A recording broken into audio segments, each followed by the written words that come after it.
नमस्कार विद्यार्थियों, स्वागत है आप सभी का हमारे YouTube चैनल में। आज मैं लेके आया हूँ कक्षा 6 के लिए नहीं कक्षा 6 के लिए आपके हिंदी विषय के इम्पोर्टेंट प्रश्न जो कि आपके आगामी एग्ज़ाम की दृष्टि से काफ़ी इम्पोर्टेंट रहेंगे। तो आप सभी से विनंती रहेगी वीडियो को अंत तक देखिएगा, वीडियो को लाइक कर दीजिएगा और अभी तक आपने चैनल को सब्सक्राइब नहीं किया है तो चैनल को सब्सक्राइब कर लीजिएगा। विद्यार्थियों वीडियो को अंत तक देखिएगा, कई सारे प्रश्न हैं आपके एग्ज़ाम में देखने को मिलेंगे। प्रश्न 1 और 2 इसमें आपको अपशब्द में मिलेंगे ऑप्शन और सही उत्तर का चुनाव करना है आपको। तो पहला प्रश्न है कि रस से खा लेती हैं। तो रस से चिड़िया है वो क्या खाती हैं? गेहूं के दाने, जूड़ी के दाने, चावल के दाने या फिर अनार के दाने। अगर आपको आंसर आता है तो ज़रूर वीडियो के कमेंट बॉक्स में लिखिएगा। अगला प्रश्न है कि साथी हाथ बढ़ाना गीत के रचयिता हैं वो कौन हैं? केदारनाथ अग्रवाल, साय लुधियानवी, सुमित्रानंद पंत या फिर प्रेमचंद। अगला प्रश्न है चांद से थोड़ी गप्पें कविता में आकाश को क्या बताया गया है? ये एक कविता है आपकी, उसमें आकाश को है वो क्या बताया है वो आपको बताना है। सरपंच का लड़का राजप्पा से क्या लेना चाहता था? सरपंच का लड़का है वो राजप्पा से क्या लेना चाहता था वो आपको अपने शब्दों में लिखना है। अगला प्रश्न है कि झांसी का दीपक कब बुझ गया था? अगला प्रश्न है कि वह चिड़िया जो कविता में चिड़िया की क्या विशेषताएं बताई गई हैं? चिड़िया की जो जो विशेषताएं बताई है विद्यार्थी वो सारी विशेषताएं आपको लिखनी है। काफ़ी अच्छा प्रश्न है और आपके एग्जाम की दृष्टि से ये इम्पोर्टेंट है। अगला प्रश्न है सोटू को सुरंग में जाने की इजाज़त क्यों नहीं दी थी?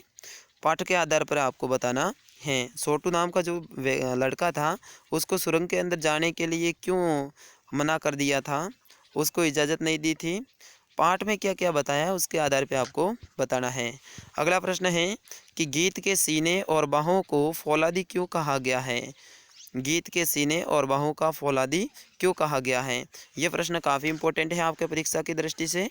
अगला प्रश्न है प्रश्न संख्या 9, केशव और श्यामा के सितड़े टोकरी व दाना पानी मांगकर कॉर्निस का पर क्यों रखे थे?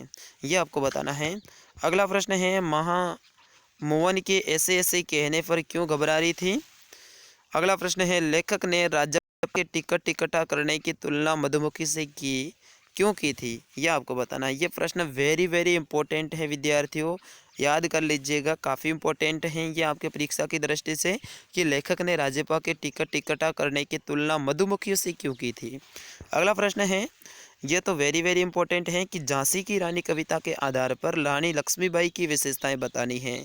विद्यार्थियों ये वेरी वेरी मोस्ट प्रश्न है, आपके एग्ज़ाम में आने की पूर्ण संभावना रहेगी। तो ये प्रश्न ये था कि झांसी की रानी कविता के आधार पे रानी लक्ष्मीबाई की विशेषता आपको बतानी है। बढ़ते हैं अगले प्रश्न की ओर। प्रश्न संख्या 13, अंडों के बारे में केशव और श्यामा के मन में किस तरह के सवाल उठते थे? अगला प्रश्न है विशेषण किसे कहते हैं? कुछ प्रश्न मैंने हिंदी व्याकरण के लिए हैं जो कि आपके एग्ज़ाम में इनसे संबंधित भी प्रश्न आने वाले हैं। तो आपको बताना है विशेषण किसे कहते हैं और इनके जितने भी भेद होते हैं उनके नाम आपको लिखने हैं। अगला प्रश्न है कि इनमें से जो मूल शब्द हैं और प्रत्यय है उन दोनों को अलग करके दोबारा से आपको लिखना है। जैसे कि समानता का मूल शब्द क्या है और समानता में प्रत्यय क्या है? ता प्रत्यय है।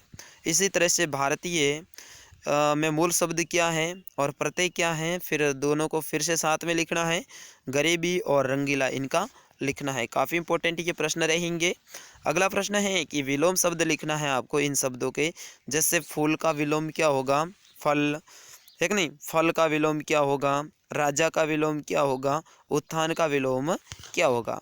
अगला प्रश्न है कि इनके आपको पर्यायवाची शब्द लिखने हैं। 17वां प्रश्न काफ़ी इंपॉर्टेंट है। पर्यायवाची कमल के जितने भी पर्यायवाची आपको याद है वो लिखने हैं। बगीचा के, फूल के, संचार के, आँख के और ताला के, इनके ना पर्यायवाची शब्द आपको लिखने हैं।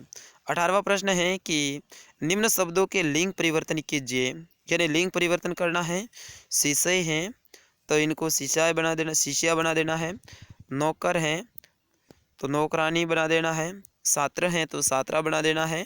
शेरनी है तो शेर बना देना है।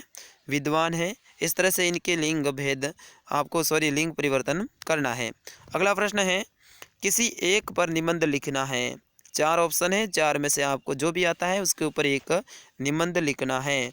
जैसे है पर्यावरण प्रदूषण के बारे में आप बड़ा सा 250 शब्दों में निबंध लिखना है, या फिर ये याद नहीं है तो स्वतंत्रता दिवस ये याद कर लीजिएगा।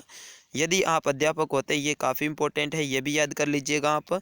और हमारा प्रिय त्यौहार और साथ ही स्वस्थ भारत मिशन, ये लेख आप याद कर लीजिएगा। इन पाँचों में से एक लेख आपके एग्ज़ाम में देखने को मिल सकता है। अगला प्रश्न है कि अपने प्रधानाध्यापक को शुल्क मुक्ति हेतु प्रार्थना पत्र लिखिए। यानी आपके जो स्कूल की जो शुल्क हैं, यानी जो फीस लेते हैं, उसकी माफ़ करने के लिए आपको प्रार्थना पत्र लिखना है। और ये प्रश्न है, ये अभी आपके 4 नंबर का रहेगा, और ये भी है, ये भी 4 नंबर का रहेगा। इस बार पूर्णांक थोड़ा कम है, लेकिन वार्षिक परीक्षा में ये पूर्णांक है फिर से बढ़ जाएंगे, तो उसमें आपके काम ये सारे प्रश्न आने वाले हैं। ये वार्षिक परीक्षा और अर्धवार्षिक दोनों के लिए इम्पोर्टेंट रहेंगे। तो विद्यार्थी, मैं आशा करता हूँ आपको वीडियो पसंद आया होगा। वीडियो को ज़्यादा से ज़्यादा शेयर कीजिएगा, लाइक कीजिएगा, चैनल को सब्सक्राइब करके रखिएगा, क्योंकि सभी विषय के पेपर यहाँ पे आने वाले हैं। मिलता हूँ नेक्स्ट वीडियो में, तब तक के लिए जय हिंद, वंदे मातरम। आपके अपने सर उदय सर को दीजिएगा आज्ञा। जय हिंद।